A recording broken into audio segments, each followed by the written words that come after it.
Hi everyone. I am making this video to show you how I modified my bike rack so I could go off-roading without my bike hitting rocks. When I first bought this bike rack, it was way too low, and as soon as I started going off-road, you know, my, at the time, fairly expensive bike was potentially going to get damaged. So what I did is I modified a couple things.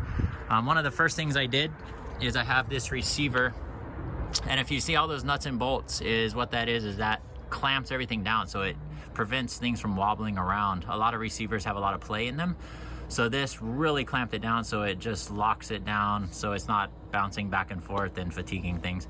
But another thing I did is, if you notice, my receiver is upside down.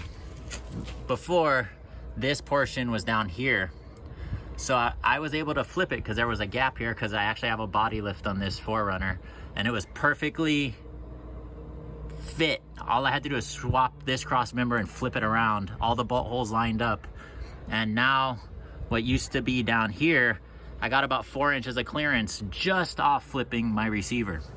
But the bigger thing I did was, this is an old style swing daddy, so the bottom swings out so I can open my tailgate without having to climb over my bike. I really like these bike racks.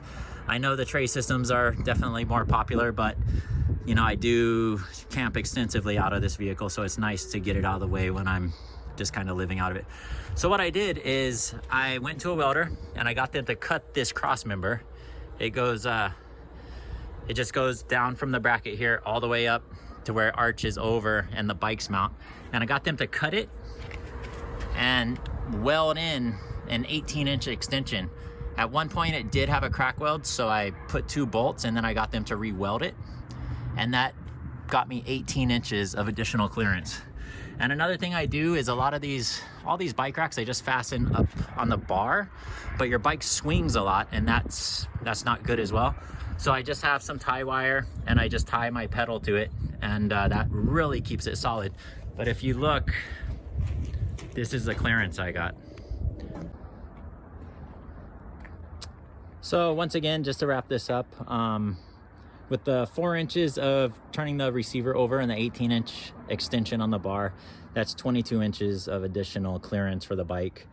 And if anything's gonna rub, it's gonna be the crossbar down at the bottom. That's actually the rack in solid steel. So I can go pretty much anywhere. Like my truck's gonna rub before my bike. And so anyway, hopefully this helps someone. You know, if you can flip your receiver, that's 4 inches.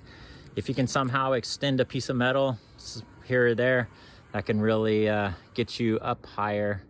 And I can't say enough about the Swing Daddy. I'm pretty sure that's what it's called. But it's a great rack. It was made by Yakima. It's quite old now. They have a newer style, but really like being able to swing my bike out of the way and just be able to get into the back without having to straddle multiple bikes and all that kind of stuff. So anyway, hope that helps, and I'm off to go ride.